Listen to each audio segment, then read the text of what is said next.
तुम्हाला ती गोष्ट सांगितली आवडली का सांगा.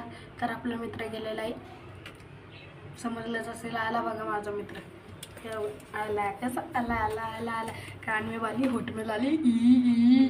तर हे बघा अनमोल, तुझी गोष्ट सांगे. त्याला फेस दाखवायचा नाही, लय हरामी. आम्ही एकदा खेकडे पकडायला आमच्या इथल्या वड्यात गेलो होतो. तिथे आम्ही पुढे जाताना एक वडाचं झाड लागतं. ते वडाचे झाड आम्ही क्रॉस केले तशी आमची बॅटरी बंद पडली. 2 पावले पुढे चाललो आणि माझ्या भावाने डायरेक्ट टॉर्च चालू केली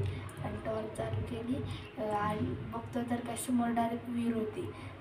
मग परत आम्ही तिथून पुढे गेलो तर आम्ही दुसऱ्या वाड्यात पोचलो आणि आम्ही तिथं आम्हाला तिथं खेकडे भेटली. मग परत आम्ही बोललो बस झाला घरी, 12 वाजलेले रात्रीच्या. आणि मग परत सगळे खेकडे घरी गेलो आणि जसं आम्ही पाटीत जायला गेलो तर बघतोय तर काय पाटीत एक बी खेकडं नव्हतं, नुकती मोठी मोठी दगडे. विचार करा मित्रांनो, इतकी हॉरर गोष्ट घडली बघा.